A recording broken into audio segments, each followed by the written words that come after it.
Esta propuesta de formación de formadores surge a partir de una iniciativa que emerge en el marco de una convocatoria que realiza el gobierno de la provincia del Chaco, concretamente a través de la Subsecretaría de Desarrollo Territorial y Ambiental, a distintos organismos, entre ellos a la universidad. Fue así que entre la Facultad de Ciencias Exactas, Naturales y Agrimensura y la Facultad de Humanidades, concretamente desde el Departamento de Geografía, acercamos una propuesta justamente a la Subsecretaría de Desarrollo eh, Territorial y Ambiental, quien enlazó al Ministerio de Educación, Ciencia y Tecnología de la provincia del Chaco para dar posibilidad y dar curso a una propuesta de formadores de formadores. Es así que se diseñó una propuesta que fue ejecutando a lo largo de este tiempo con seminarios y clases.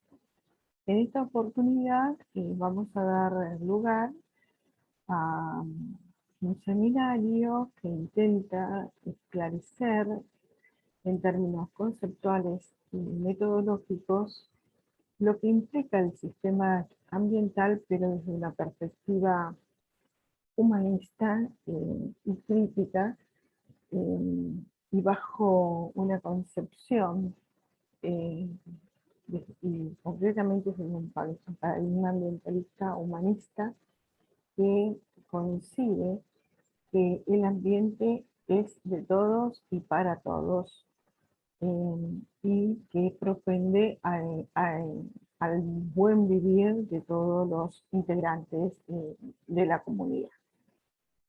Bueno, a continuación vamos a realizar una presentación para justamente ir desentramando cada uno de estos aspectos eh, que contiene esta introducción.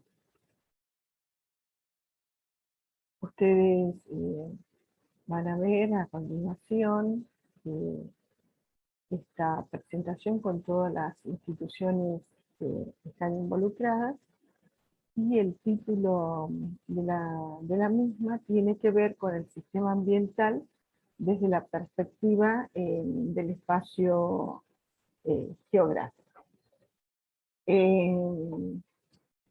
Cuando hablamos del sistema ambiental, eh, estamos hablando justamente desde la geografía.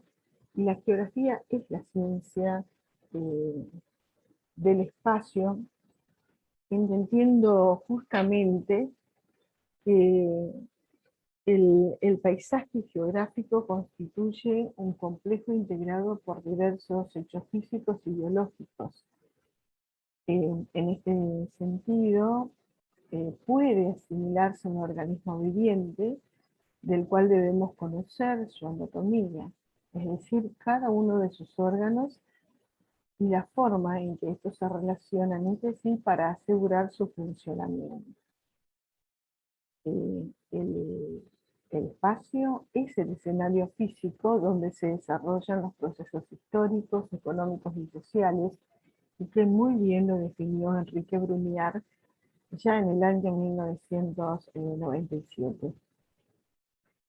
Tomando como premisa esta concepción de que el objeto de estudio de la geografía es el espacio, es el escenario donde acontecen los hechos físicos, biológicos y naturales en interacción permanente, es que esta presentación tiene por objetivo brindar un marco teórico, conceptual y metodológico general del sistema ambiental y sus múltiples interrelaciones.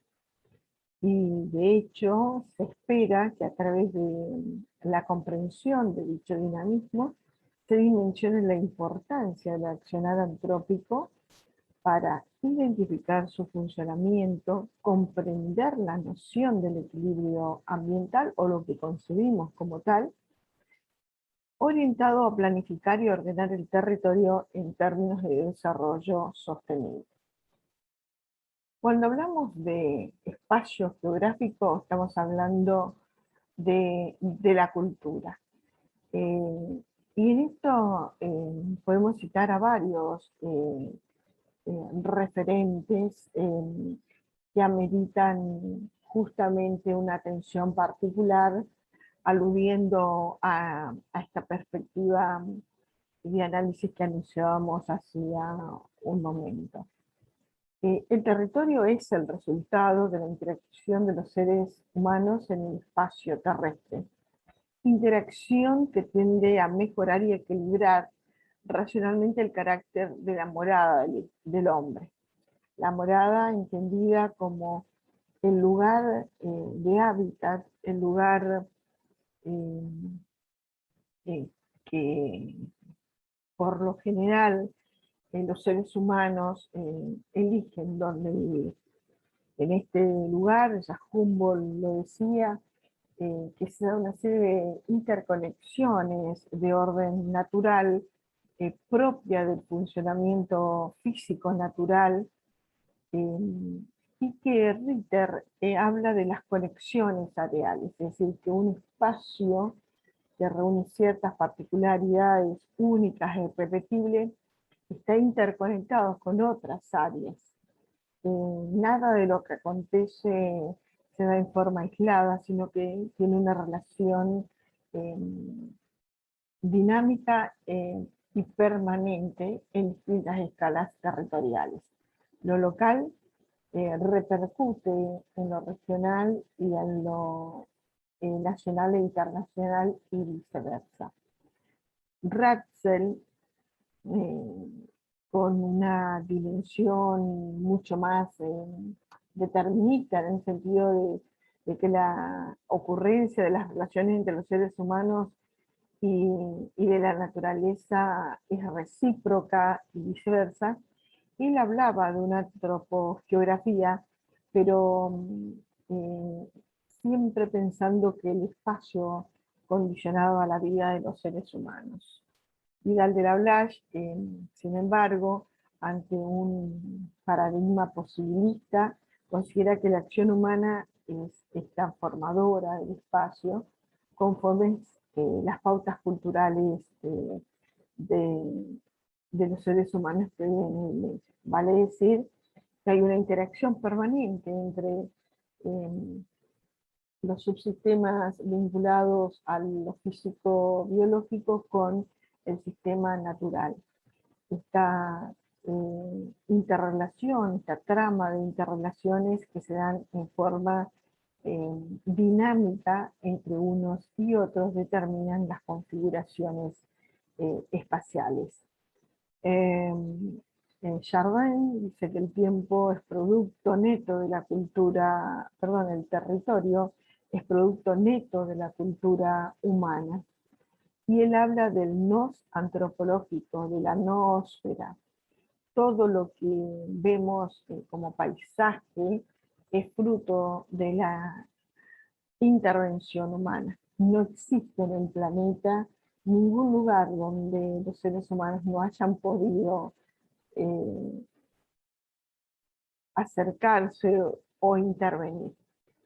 Al día de hoy, gracias al desarrollo tecnológico, lugares que se creían inaccesibles están siendo ya conocidos como, por ejemplo, las profundidades oceánicas. Y Arnold habla de que en la actualidad es pertinente, es oportuno, es necesario abordar la cuestión espacial desde un paradigma ambientalista. Y para toda construcción de conocimiento, eh, o para toda descripción o análisis del espacio, es necesario eh, o se necesita, si vamos a ser más precisos, de conocimientos teóricos tanto para la reflexión como para abrir caminos hacia el objeto de conocimiento de la geografía, pensando como el espacio real. Es lo que acontece, es lo que es. En tanto que este puede ser, esto que es la realidad, esto puede ser intervenido, adaptado a las necesidades de las sociedades que viven en él, conservado para el disfrute de la sociedad actual y de las futuras generaciones, y desarrollando con intereses netamente económicos de dicho espacio.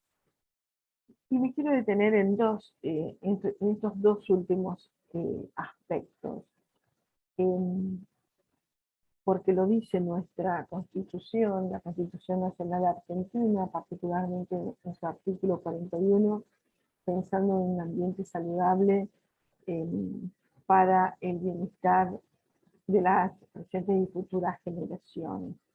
Tenemos que pensar en el buen vivir para todos y cada uno de nosotros, de nosotras, de nosotres, en el sentido de que no solamente necesitamos proyectarnos hacia el futuro, sino vivir el hoy. Este buen vivir del hoy es fundamental. Y esto desarrollado por intereses económicos. La economía es una ciencia social, debe estar pensada en términos sociales, y por tanto los sistemas productivos que son suficientemente importantes y necesarios deben adaptarlo a los requerimientos de sostenibilidad. Vale decir, debemos sostener los sistemas productivos en el sentido que deben ser perdurables, en términos de disponer de buenos recursos vinculados a la productividad del suelo y todo lo que se pueda realizar en él, para que podamos seguir aprovechándonos, y lo digo en un buen sentido, de todo lo que nos ofrece la naturaleza para poder alimentarnos, cobijarnos y vivir. El espacio geográfico es el espacio transformado por los seres humanos, y la ciencia geográfica brinda la oportunidad de conocer justamente el lugar, el medio ambiente, las poblaciones, es decir, lo que acontece en el espacio terrestre, en la epidermis de la Tierra, en su interrelación con los sistemas naturales. ¿Qué nos ocupa a los geógrafos, geógrafas? ¿Cuáles son nuestros intereses? ¿Qué podemos aportar a la cuestión ambiental? Y concretamente en los procesos de estructura física de la superficie terrestre. La formación geográfica habilita al conocimiento exhaustivo de ciencias auxiliares, pero que contribuyen de manera significativa en términos de conocer en los distintos sitios cómo se comportan. Vale decir cómo es su geología, su geomorfología, el clima, eh, eh, todo lo que implica el escurrimiento, los sistemas fluviales, para citar algunas cuestiones relacionadas con las estructuras físicas de la superficie terrestre. Y otro aspecto sustancial deviene de las actividades de los moradores que han modificado el espacio terrestre en alguna escala. Y en esto es oportuno detenernos que el cosmos, el funcionamiento planetario, en el sistema planetario, y la Tierra como uno de los planetas, y en la galaxia donde, de la cual, perdón, pertenecemos, tiene un orden. Y el desorden, el caos, es propio también de ese dinamismo, pero que ha sido exacerbado y acelerado por la presencia de los hombres en la superficie terrestre. Y esto se traduce en los espacios que conocemos hoy como paisajes, ¿sí? A los geógrafos nos interesa la tierra habitada y organizada en tanto morada u hogar del ser humano, en cuanto a la ordenación, planificación y diseño territorial. La morada, el lugar de vida, el acontecer de la existencia humana, imbrincada en su entorno y en interacción con los otros subsistemas biofísicos y naturales, dan la impronta particular de los distintos lugares. Por tanto, la geografía intenta reunir e integrar las dimensiones naturales y culturales del hogar terrestre, de loicos, y de los seres humanos, incluyendo la morada y sus moradores. Procedimientos básicos para el estudio de la geografía. ¿Cómo conocer el objeto de estudio de la geografía? ¿Cómo hacer inteligible en el intelecto humano la concepción del espacio geográfico? ¿A qué se alude con inteligible? ¿Cómo puede ser comprendido, entendido? Vale decir, ¿cómo puede ser oído con nitidez y sin dificultad lo que implica el espacio geográfico? El espacio geográfico justamente alude a la concepción de comprender que son los lugares en la superficie terrestre donde se dan las interrelaciones entre los distintos fenómenos físicos, naturales y humanos, en una dinámica constante, permanente, donde los componentes interactúan de tal manera que dan lugar a las distintas formas paisajísticas o las configuraciones territoriales. Para comprender cuál es el objeto de estudio de la geografía, tenemos que atender tres asuntos fundantes en la comprensión de la ciencia geográfica. ¿Cuáles son los fundamentos del método de la geografía? Las etapas operacionales fundamentales para comprender cómo indagar estos procesos geográficos, y cuáles son las herramientas y técnicas para aplicar el procedimiento. Estos tres asuntos íntimamente relacionados surge de que toda ciencia, y la geografía como tal, requiere de un método, requiere de un procedimiento intelectual. Y ya Bunge, en 1965, decía que el método es un procedimiento o un conjunto de procedimientos que sirve de instrumento para alcanzar los fines de la investigación, tanto dentro del campo teórico como práctico, ¿cierto? Y esto es fundamental. La geografía se instituye como una ciencia donde se da la necesidad de teorizar y aplicar. Lo práctico constituye la posibilidad de la comprensión de los aportes teóricos conceptuales. Los aportes teóricos conceptuales resignifican las prácticas o el reconocimiento de los fenómenos o los hechos geográficos que acontecen en la realidad. Ahora, ¿cómo comprendemos esa realidad? ¿Cómo nos acercamos a esa comprensión? Y está dada en el segundo asunto, en las etapas operacionales fundamentales.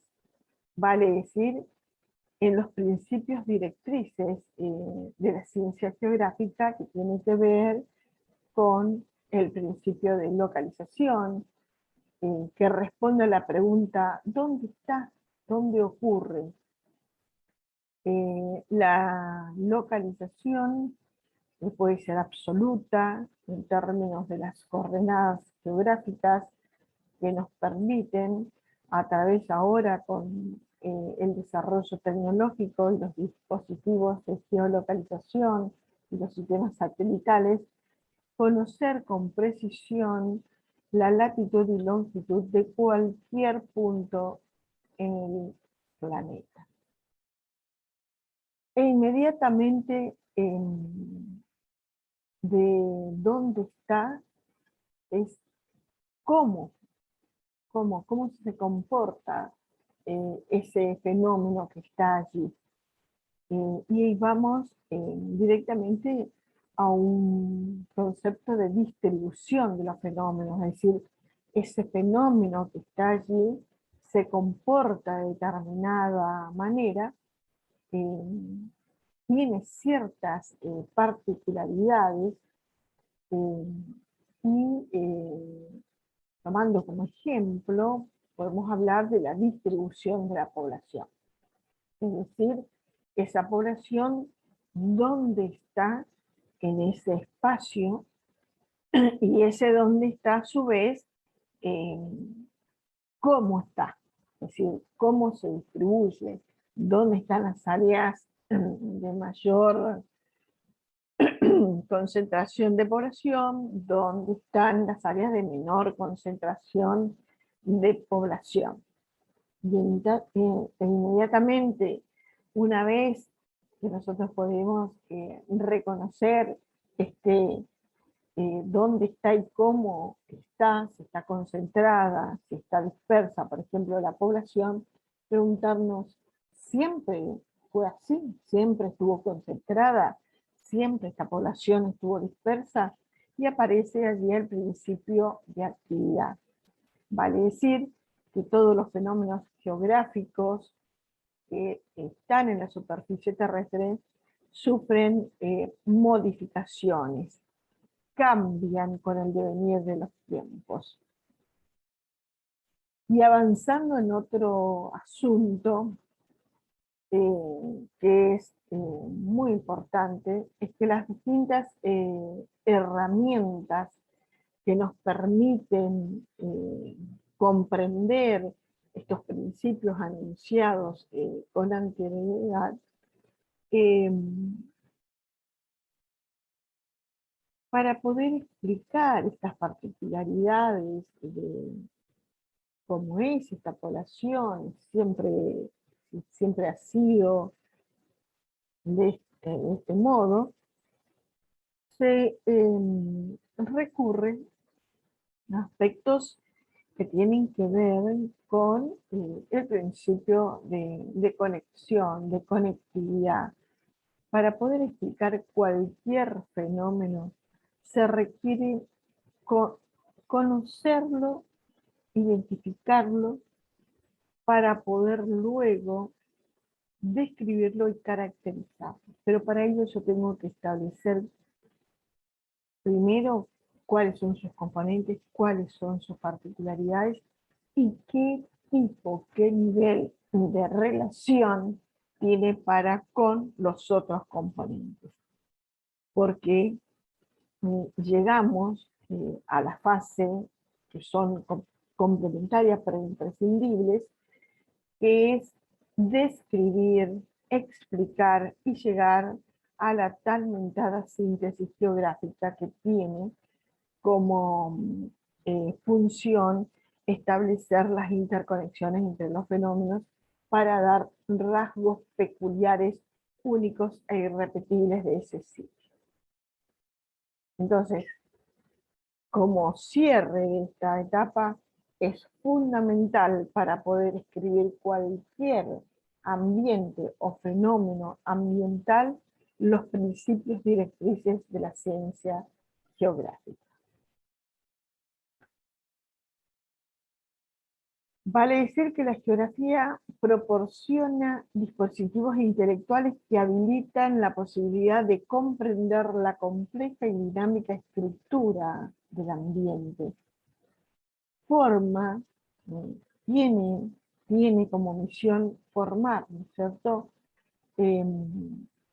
Pero desde una concepción holística que surja de la identificación, comprensión e interpretación de la interacción de los componentes.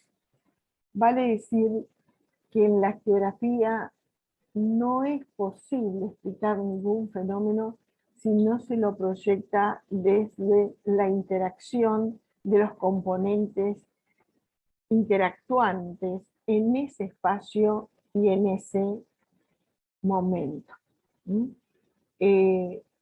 Y esa visión holística deviene de relacionar los componentes físicos, biológicos, sociales y culturales. Vale decir que estamos hablando de una interdependencia de componentes en un espacio y tiempo dado. Hoy y en este lugar se deben analizar estos componentes que pueden cambiar, y de hecho lo van a hacer, pero ante un análisis dado debemos hacer este recorte temporoespacial a fin de satisfacer las necesidades. ¿Sí?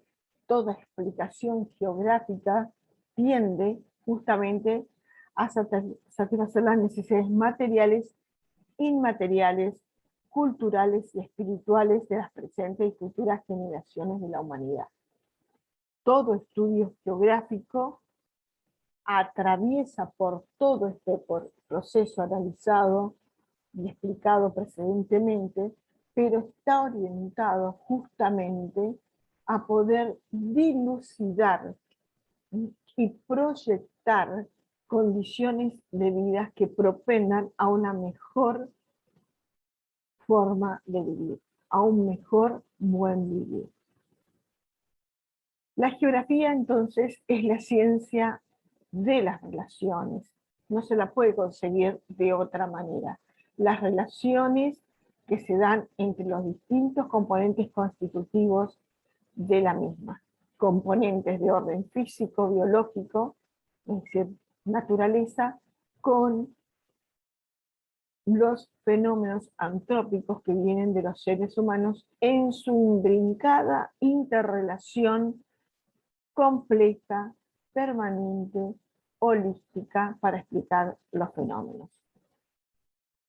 Las relaciones que podemos establecer en un espacio y en un tiempo determinado puede tener esta primera particularidad, una relación unidireccional donde se puede hablar del hombre y la tierra, el hombre y el medio ambiente, que son los conceptos más usados, pero que en verdad tienen muchas limitaciones porque encierran ideas muy complejas.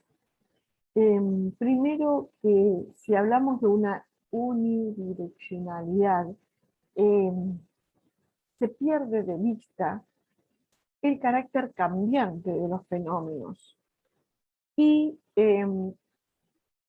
se pierde de vista también que se refieren a un contexto específico donde lo primordial somos los seres humanos, el acontecer político, económico y en esta unidireccionalidad pareciera que hay una relación causa y efecto. Y en verdad, la geografía trasciende esta visión de causa-efecto y habla o propone a un conocimiento que atiende particularmente cuestiones relacionadas con lo holístico, con las interrelaciones. Pero es muy usual observar estudios, publicaciones y concepciones de propios geógrafos que están dando esta visión, que a mi juicio es sesgada y muy parcial. Otra cuestión que abogamos es cambiar también la concepción en términos de definiciones y erradicar la idea de hablar de hombres y naturaleza, conforme aún en el ámbito de la Facultad de Humanidades, donde existen grupos de investigación que abogan por la cuestión de género. Por tanto, aludimos a la necesidad de revisar esta concepción de hablar de hombres, porque todos somos diferentes. Además, es una abstracción que está mediada por la cuestión de género y tenemos que terminar de comprender que estamos ante la presencia de nuevos paradigmas donde se consideran a las personas en su integralidad y su autopercepción. Estamos ante la presencia de una sociedad diferenciada. Por eso, invito a pensar en reemplazar el concepto de hombres por el de seres humanos y pensar el medio ambiente no como una cuestión de una simple interrelación, sino como un escenario complejo, gran parte modificado. Vale decir que en este nivel unidireccional se encierra, se esconde o se deja de lado estas cuestiones sumamente relevantes para terminar de concebir a la geografía como la ciencia de las interrelaciones complejas, dinámicas y cambiantes. También podríamos estar pensando en un nivel de interrelación bidireccional, tanto que el hombre incide sobre la tierra y la tierra sobre el hombre. También, a mi juicio, perimida esta concepción, porque no deja de ser unidireccional y limitada en el término de comprender lo que decíamos a un principio, de que es una ciencia de alta complejidad, de la necesidad de identificar sus componentes y que estos componentes están interactuando conforme lugar y tiempo de manera diferenciada, dinámica y compleja. Y invito a pensar en un tercer nivel de interrelación de componentes, vale decir, en una dimensión circuital, circulatoria, donde no hay inicio ni fin, sino hay un proceso permanente de interacción de los componentes biofísicos naturales y humanos. Pero además de esa interacción permanente, dinámica, conforme lugar y tiempo de hechos físicos, biológicos y humanos, tomar como prioritario la cuestión de la incidencia de los seres humanos en este proceso. Los seres humanos constituimos el centro de la disputa y el centro de las tensiones que hoy sufre y no solo el ambiente en términos naturales, con la degradación y la destrucción de los ecosistemas, sino también entre los seres humanos, en términos de que no hemos logrado todavía reconocernos como portadores de derechos universales, únicos e intransferibles por nuestra condición humana. El respeto por la dignidad de nuestros reconocimientos como tales, de nuestras identidades como tales, sino para con nuestro buen deseo de vivir bien. Vivir bien es acceder a alimentación, acceder a la vivienda, acceder al trabajo, ¿eh? Y acceder a un lugar, acceder a la tierra. Entonces, aludiendo a los principales pensadores de este siglo, y en particular al Papa Francisco, que alude a la necesidad de tener en cuenta las T. Estas T de tener trabajo, tener techo, tener tierra, ¿eh? Entre otras cuestiones, dignificar la vida humana. Entonces, el pensamiento o la invitación al pensamiento holístico de la geografía, eh, plantearlo desde la circularidad de las interrelaciones de los componentes en tiempo y en espacio. Esta tercera relación de interrelaciones y en este esquema que estoy compartiendo en este momento, hay una dinámica propia del subsistema natural, ¿eh? y, y del subsistema humano que cambia a través del tiempo y el lugar se va transformando. Entonces, pensar que las interrelaciones, la interacción entre los componentes biofísicos naturales, llámese clima, geodinámica, biomas, hidrografía, en interacción con la dinámica de los seres humanos, donde podemos hablar de economía, de territorialidades, de acciones antrópicas en este lugar y en este espacio geográfico, donde también la política y la micro y macroeconomía están incidiendo de tal manera que ameritan una detención, detenernos a pensar en cómo están incidiendo cada uno de estos componentes entre sí y entre los subsistemas. Entonces, como una recapitulación, es prioritario pensar que los factores ambientales están representados por componentes, por factores íntimamente relacionados con las producciones socioeconómicas y culturales, basadas en dos componentes, en los componentes biofísicos o naturales y los componentes humanos. Uno y otros se están relacionando en forma compleja, dinámica y permanente, y se dan en un territorio, en un lugar y en un tiempo histórico, pero que deviene de un pasado y que se proyecta a futuro.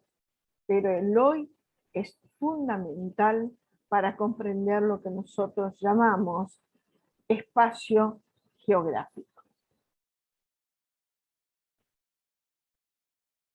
Ya avanzando en las cuestiones ambientales y cómo abordar estudios relativos al ambiente, es prioritario detenernos en distinguir cuáles son indicadores básicos para estudiar la geografía.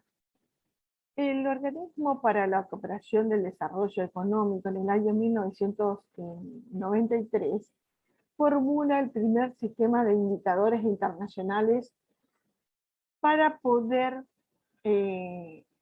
identificar cuáles son las cuestiones prioritarias para poder abordar la cuestión, si se quiere, humana de la perspectiva ambiental. La OCDE, es decir, el Organismo para la Cooperación de Desarrollo Económico, distingue dos indicadores básicos. Estos indicadores básicos están dados por indicadores como el cambio climático, la destrucción de la capa de ozono, el medio ambiente urbano, la degradación de los suelos, residuos, recursos forestales, etc. Tenemos que identificar algunos de estos emergentes ambientales como que están sufriendo un deterioro significativo y que amerita nuestra atención. Y por otro lado, los indicadores generales que aluden a la necesidad de identificar si se está operando un crecimiento o un decrecimiento de la población y conocer cuál es la densidad de población. Vale decir, cómo se agrupan los seres humanos en un espacio determinado. Los indicadores generales se diferencian de los básicos en que estos últimos cumplen la misión de dar una mayor información para comprender justamente los indicadores básicos. De acuerdo con las consideraciones anteriores, dentro de un amplio panorama de indicadores utilizados y con el fin de valorar las condiciones de sostenibilidad en relación con la ocupación urbana, por ejemplo, en un territorio determinado, la densidad de población se constituye como uno de los principales integrantes, estamos hablando de los indicadores. A partir de su consideración se pone de relieve cómo se desarrollan espacialmente las diversas actividades humanas. No es lo mismo vivir de manera concentrada, por ejemplo en las urbes, que vivir en forma dispersa.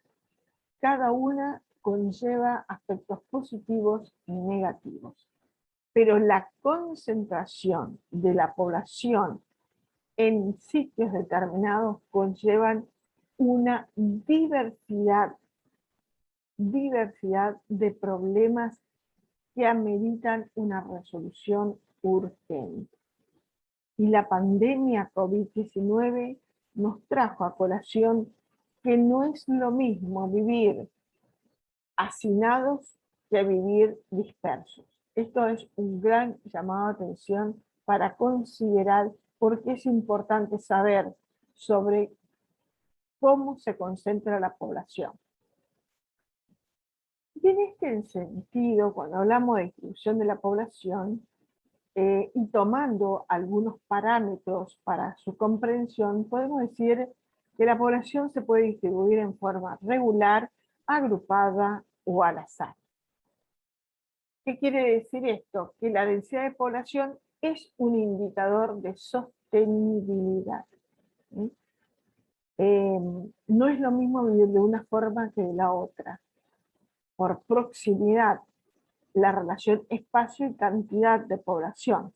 A eso hablamos de densidad. Es un indicador de relación entre el número de la población y el espacio en la cual vive esa población. Estamos hablando de territorio, espacio de metros cuadrados, de kilómetros cuadrados, por ejemplo.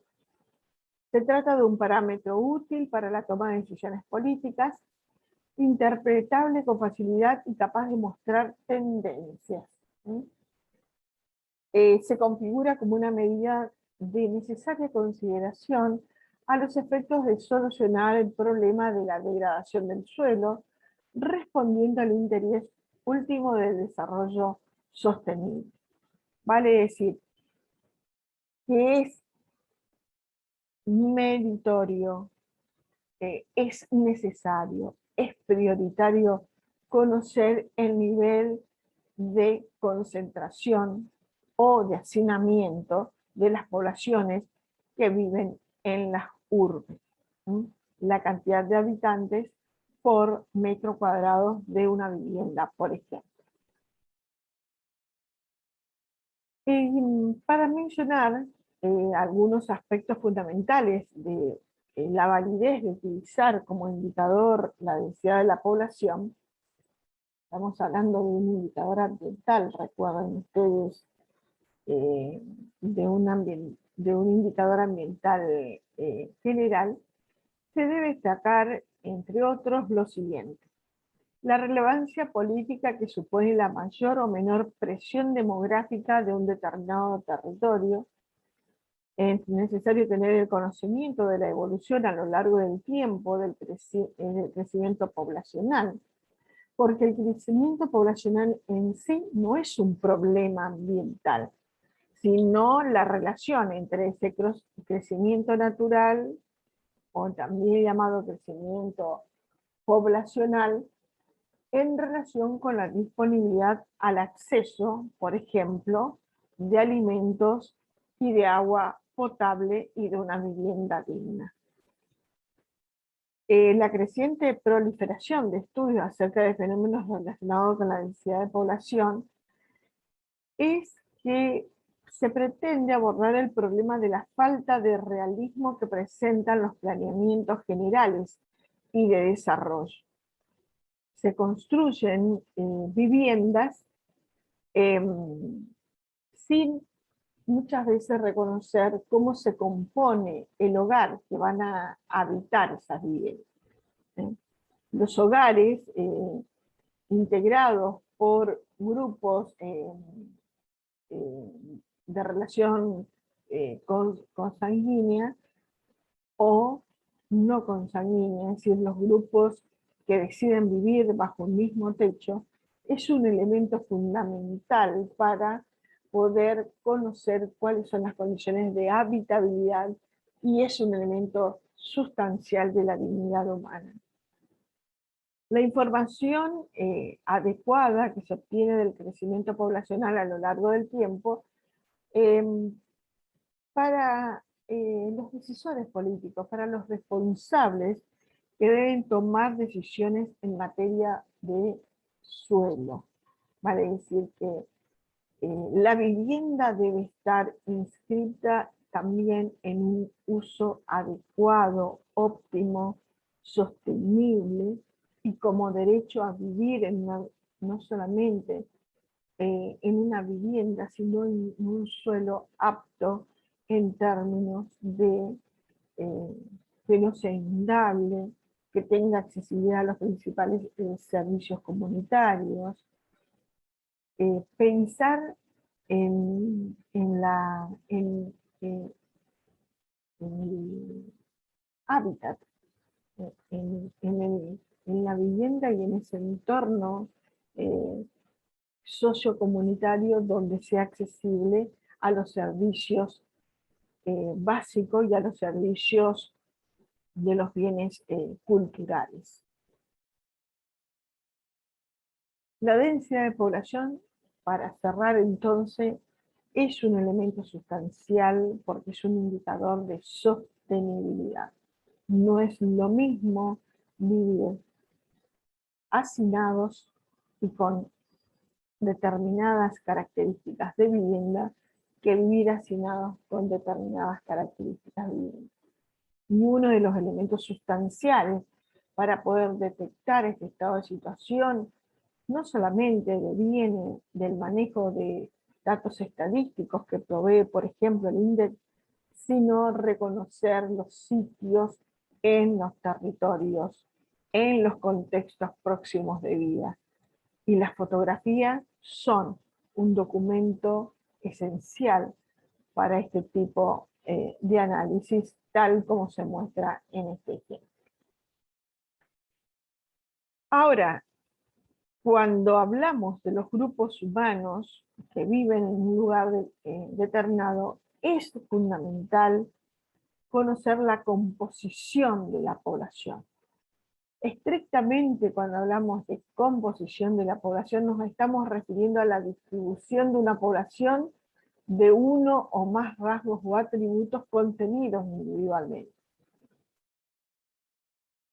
A su momento hablábamos de la distribución de la población a nivel territorial, a nivel espacial, a nivel de la dimensión que ocupa la población en el territorio, que se puede medir en metros o en kilómetros. Ahora estamos hablando de la distribución al interior del conjunto comunitario. ¿Cómo se compone? ¿Cuáles son sus rasgos o atributos? Concretamente, ¿cuáles son los caracteres externos individuales o combinados que me permiten distinguir a los niños, ¿sí?, con todas sus particularidades, y concretamente los individuos que componen una población dada en un tiempo determinado? Es decir, interesa conocer cuáles son las características biológicas, económicas, culturales, que son diferentes en ese grupo humano. Vale decir que ese grupo humano se lo va a descomponer de su volumen total en subgrupos homogéneos con respecto a ciertos caracteres. Es decir, voy a desagrupar a los grupos comunitarios, por ejemplo, de un barrio o de una ciudad, para agruparlos nuevamente en categorías homogéneas según o por atributos. Puedo tomar el atributo, por ejemplo, edad, y los agrupo conforme de ello, o por género y los agrupo, o aquellos que asisten al sistema educativo formal y los agrupo. Es decir, del conjunto poblacional objeto de estudio, de análisis, lo que hago es desagrupar. A eso se llama composición de la población, y es una valiosa información, ya que las clasificaciones permiten describirnos ciertas situaciones socioeconómicas particulares, porque de ese grupo poblacional dado, por ejemplo, al descomponer, al reagrupar, puedo saber cuántos niños, cuántos ancianos, cuántas mujeres en edad de procrear, cuántas personas asisten al sistema de educación formal, etcétera, etcétera. Además, es un testimonio o un registro de los procesos en que está involucrada cada población y su evolución futura. ¿Por qué se dice testimonio? Porque es así, en esa comunidad hay una determinada cantidad de niños con estas particularidades, y por ejemplo hay una cantidad de ancianos con estas particularidades, y hay un grupo que está en condiciones de trabajar y que tiene estas particularidades. También hay un interés por conocer la variación temporoespacial y sus efectos.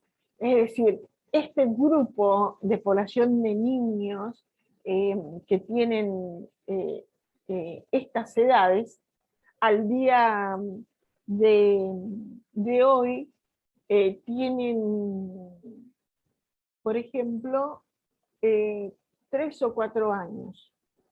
En un lapso que no pase los 4 o 5 años, se tiene que estar pensando en la posibilidad de tener suficiente sistemas, cuando teníamos la presencialidad, por supuesto, un sistema educativo preparado para recibir a estos niños.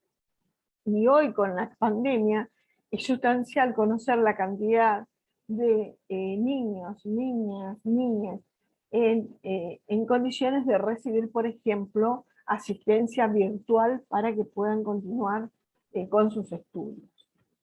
Entonces, conocer la composición de la población es de gran importancia, es otro indicador ambiental, es de gran importancia para la administración estatal y por qué no también para los privados, porque de ello va a depender los programas de carácter local, conocer su inicio, su evolución. Es más, como marketing de las empresas, se requieren en las distintas consultorías saber la cantidad de población que hay por grupo etario, dado que cada grupo etario también tiene una forma particular de consumir. Vale decir que es un instrumento para comprender los problemas fundamentales de la población. Entonces, tanto la densidad de la población en términos de distribución dentro del territorio, como conocer la distribución de la población al interior de los grupos, en términos de conocer por grupo etario, por género y por actividad, es fundamental para tomar decisiones en torno a estas cuestiones del buen vivir, no solamente para conocer el estado actual, sino para su proyección futura. Para ello, para hacer cualquier estudio al respecto, es necesario recurrir a distintas fuentes de información que pueden tener vertientes de orden cualitativa, vale decir a través de entrevistas individuales o grupales, es una de las tantas técnicas, o cuantitativa, cuando uno accede a los datos que provee, por ejemplo, los censos y las estadísticas vitales, los censos bajo la órbita del Instituto Nacional de Estadística y Censos, y las estadísticas vitales que dependen de cada una de las provincias. Con ello podemos tener datos de variables de edad, de género, de actividad económica, aspectos de la población que pueden ser medidos. De allí su carácter de cuantitativo, ¿no es cierto? Que tenemos datos numéricos, tenemos datos estadísticos, y que es factible realizar distintos tratamientos y procedimientos para poder representar y tener descripciones plausibles de ser interpretadas y comprendidas. Bueno, aspectos de la población que pueden ser medidos, entonces estamos hablando de indicadores demográficos con el objeto de sintetizar la distribución de la población según, digo según aquí, porque yo puedo analizar según género, según edad, y que se suele apelar a una serie de indicadores demográficos adaptados a las distintas necesidades de síntesis y comparación. Vale decir que cuando voy a estudiar una cuestión ambiental, es sustancial conocer la composición de la población que vive en ese lugar y cómo se distribuye esa población. Es fundamental entonces conocer los índices de edad. Yo puedo jugar con distintos niveles de expresión, de relación, donde yo puedo estar relacionando el número de niños sobre adultos, la cantidad de niños en relación con los ancianos, niños en relación con adultos y ancianos, y así una serie de relaciones que me permiten cotejar si en esa población existe una mayor proporción de niños que de ancianos, o viceversa, o por el contrario tenemos una población de adultos en relación con otros. Esta es una posibilidad de tener parámetros de análisis, de saber cuál es la proporción de población que prevalece en cada una de las comunidades. De todos ellos, los que se usan con mayor frecuencia es la relación de ancianos sobre adultos. ¿Por qué? Porque justamente los ancianos pertenecen a la población ya no productiva y que requiere de una atención particular en términos de protección social. Y también la situación tanto de los niños como de los ancianos en relación con los adultos, porque aquí tenemos la carga en el sentido de que tenemos a la población joven y a la población ya anciana que recae sobre la población económicamente activa, por ejemplo, en términos de productividad y de sostenimiento dentro de aquellos que se encuentran dentro del trabajo formal. Pero puedo trabajar con cualquiera de estos índices para conocer el estado de la población y tener la posibilidad de tomar resoluciones al respecto. En una pirámide de población hay que reconocer que se consideran niños, jóvenes, hasta los 19, 15 años, y desde esa edad hasta los 60, 65 años, conforme si están dentro del sistema formal del trabajo, a partir de esa edad es la población económicamente activa, ¿no es cierto? Y desde los 65 años y más ya comienza la población anciana. Estos criterios socioeconómicos tienen en sus límites muchas dificultades en su definición, en su concepción, porque el límite de 15, 19 años lo fija particularmente la Organización Internacional del Trabajo, que ella puede considerarse como persona en condiciones de trabajar a esa edad.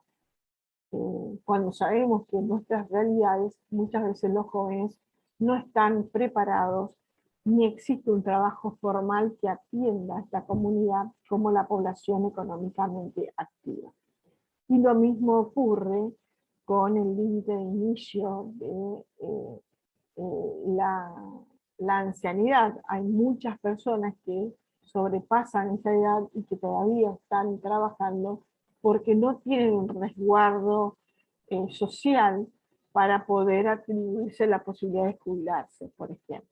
Bueno, esto es un esquema que nos brinda la posibilidad de conocer dentro de nuestra comunidad cómo es la pirámide de población.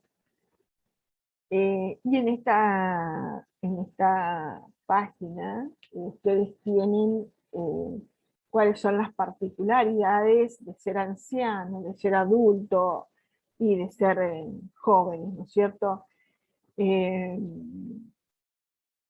Sabemos que estas son definiciones muy generales, pero son orientativas para tener, digamos, a mano ciertas particularidades, ¿no es cierto?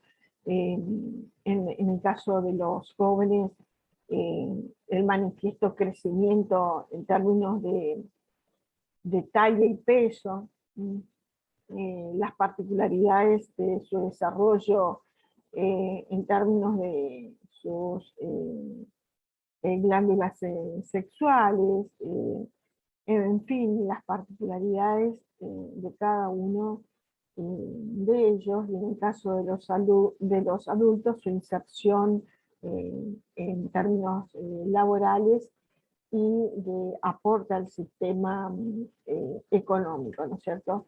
Y los ancianos, aquellos que ya han pasado la etapa productiva y están, digamos, en la etapa digamos, de disminución, por ejemplo, de su fuerza física, de su actividad intelectual, de su aporte al sistema productivo.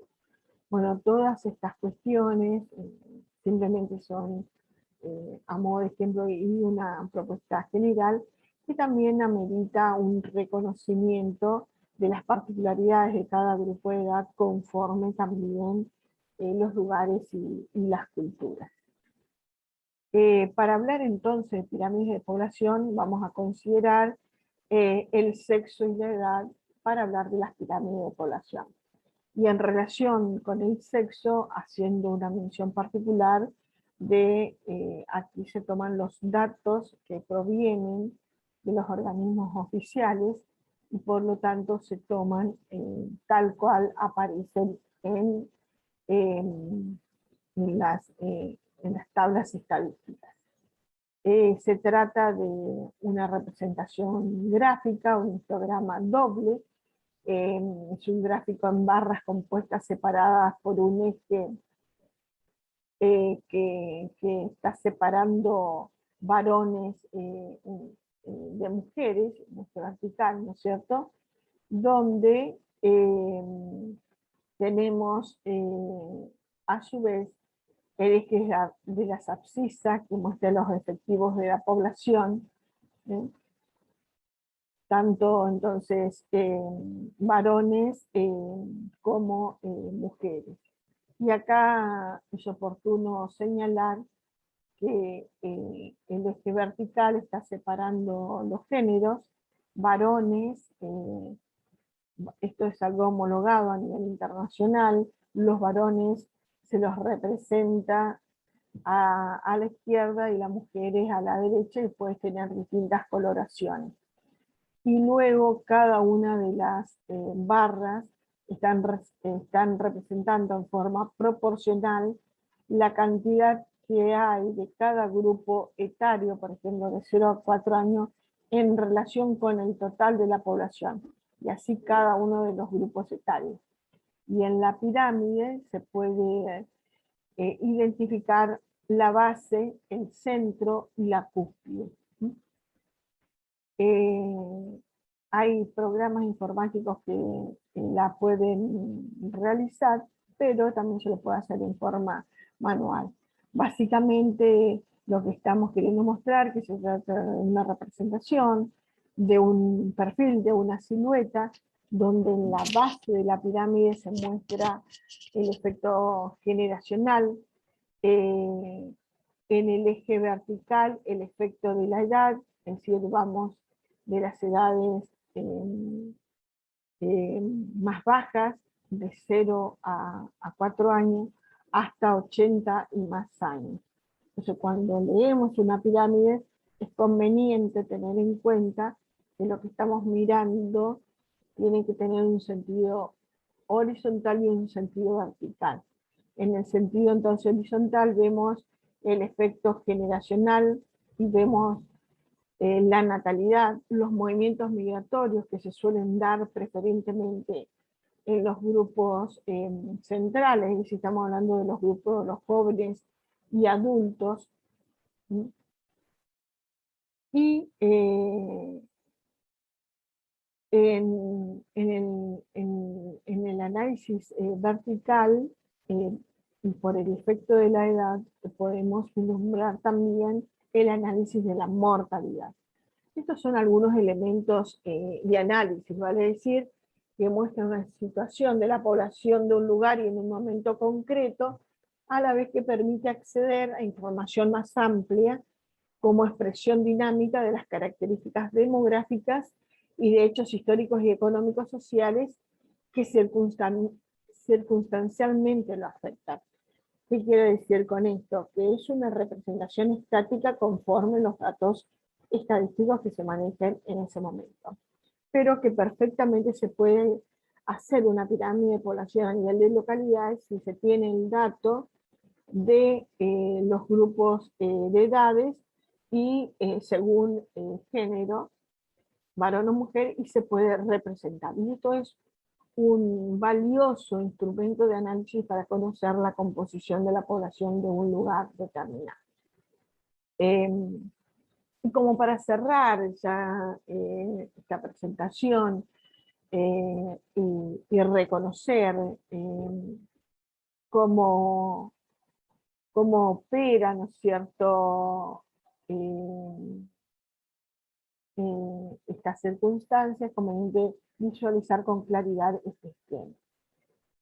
En este esquema nosotros podemos observar que el sistema social, tal como lo planteábamos en un inicio, es el que define y determina conforme la cultura y los dispositivos tecnológicos todos los elementos del marco natural y ejerce presiones ecológicas en lo biofísico y biológico, en aquello que nosotros hablamos de los grandes ambientes naturales.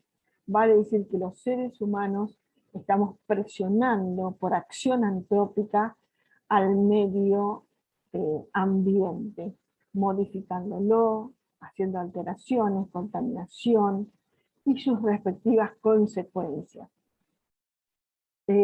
Por ello es conveniente atender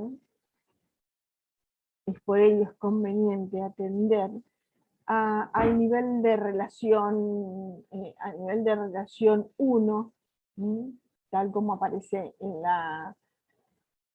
el sector superior, que las acciones de las personas dependen del contexto cultural, social, territorial de pertenencia. Pertenecer a un lugar y conforme la cultura de un lugar va a repercutir en el uso y en la valoración que se den a los recursos naturales. Y va a depender también a la presión que hagamos de estos recursos naturales, a las presiones ecológicas que se ejerzan en lo mismo. Es decir, que el sistema social, a través de las acciones antrópicas, generan presiones al marco natural según la cultura, y estamos hablando de cultura según los valores que se imbrincan en esa cultura, y el desarrollo tecnológico alcanzado en interacción dinámica con el contexto y viceversa. Todo lo que deviene de la acción del sistema social respecto a el ambiente en términos o el subsistema biofísico natural representado por los grandes ambientes naturales a través de la acción antrópica ejerce una transformación del espacio, ya sea por presencia humana, por la población, y en este caso por la densidad que hablábamos hoy, y también por los procesos de los circuitos económicos que se dan en ese lugar. Entonces, el sistema social actúa sobre el marco natural para modificarlo, transformarlo y acomodarse a él. Es decir, que el deterioro ambiental está dado por el sistema de valores de las comunidades que viven en él o que devienen de otras culturas y se insertan en el territorio, como por ejemplo empresas multinacionales que vienen de otras provincias a alterar el sistema natural, por ejemplo, en la provincia del Chaco. Pero como seres inteligentes que somos los humanos, la toma de conciencia, la participación y el compromiso ciudadanos, es decir, las políticas públicas emprendidas por la comunidad pueden reestructurar su propio sistema social y el medio natural a través justamente de una reestructuración del espacio, intentando rescatar, preservar y conservar. Es decir, que conforme las particularidades del lugar y conforme el deterioro, es factible a través de una toma de conciencia y un accionar comunitario consciente, es factible su reestructuración, su cambio para poder revertir esas situaciones. A pesar de la simpleza del planteo precedentemente expuesto de este esquema, en términos de una interpretación integrada de sus dimensiones y las consideraciones de las distintas escalas espaciales, en la práctica es necesario un cambio sustancial del enfoque de las políticas públicas, programas en vigor, así como de las pautas culturales de las comunidades y sus gobernantes. Los cambios vienen del sistema social. Somos los seres humanos quienes podemos revertir las situaciones actuales para vivir mejor. Es una premisa que, está dada en distintos organismos y promovida en distintos organismos y desde hace muchísimos años, que refieren a la necesidad de un cambio cultural para poder recuperar el buen vivir. Vale decir que debemos bregar por un desarrollo sostenible y satisfaga las necesidades presentes sin poner en peligro la capacidad de las generaciones futuras para satisfacer sus propias necesidades actuales. Esa es la tarea que tenemos encomendada. Actualmente existen múltiples interpretaciones del concepto de desarrollo sostenible, y coinciden que para lograrlo las medidas a considerar deberían ser económicamente viables, respetar el medio ambiente, ser socialmente justa. Y me atrevo a decir que es menester conocer para saber actuar convenientemente. De ahí celebro la presencia, la difusión de la ley Yolanda. Hoy, ningún agente del Estado puede tomar decisiones sin el conocimiento de cuestiones ambientales. Eso nos trae ley Yolanda. Debemos ser responsables de nuestros actos en lo que implica de nuestra representación ante la comunidad como representantes elegidos democráticamente.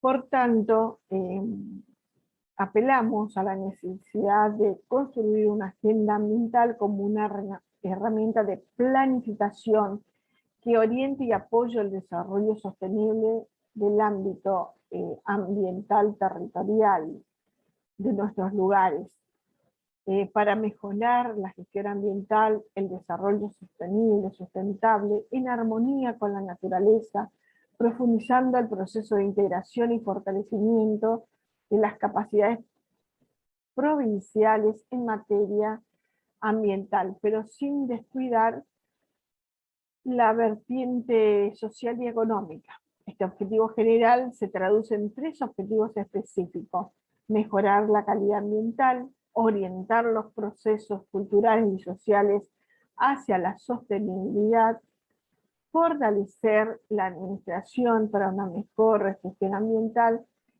y es requisito prioritario la participación ciudadana en la elaboración de la agenda ambiental, que es imprescindible consensuar en su contenido y cumplir con las expectativas de la población.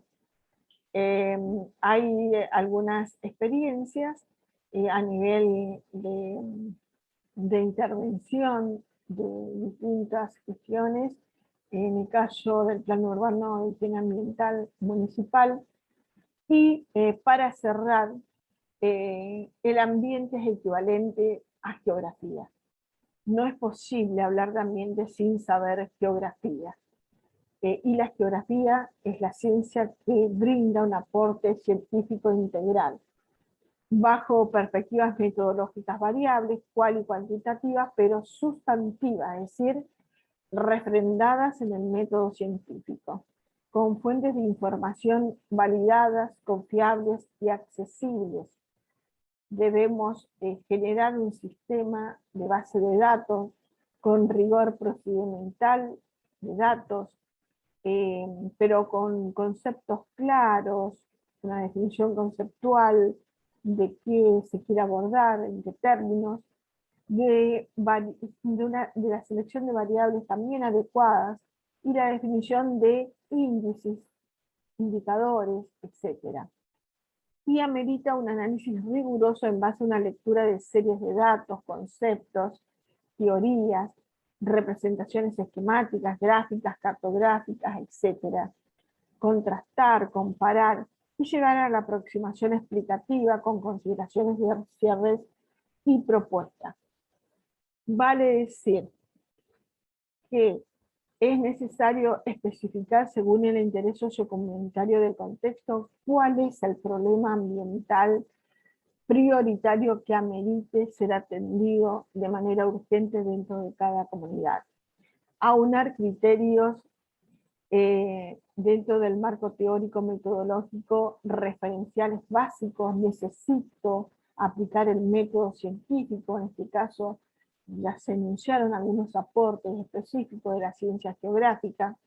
Es necesario seleccionar, sistematizar, construir saberes socialmente significativos, con un compromiso de aplicar con rigor el método científico, para que la construcción de saberes sean realmente significativos para la comunidad y haya un cambio cultural que propenda a un buen vivir. Y diferenciar, según ámbito de referencia, el marco o el sistema político económico vigente. Es decir, la producción, lo que se produce en términos económicos, satisface las necesidades de la comunidad de referencia, todo lo que se produce es para el beneficio de la comunidad, o cómo repercuten estos servicios en términos comunitarios. Esa es la gran pregunta que nos tenemos que hacer. Bueno, acá hay una serie de bibliografía que es recomendable para su lectura. Bien, estas son algunas líneas fundantes para comprender qué implica hablar, ¿no es cierto?, de sistemas ambientales o de un sistema ambiental. Conocer, ¿sí?, para poder actuar, no actuar sin conocer. Y la necesidad de seguir el rigor del método científico, empezando por una clarificación conceptual y siguiendo el análisis del paso a paso con el manejo estadístico de la información y su correspondiente tratamiento, así como la necesidad de recurrir a metodologías cualitativas donde debamos escuchar con atención la opinión o el sentir de las comunidades donde estamos actuando. Bien, muchas gracias por todo y que estos alcances y estos aportes sean realmente de interés para ustedes. Estén bien. Adiós.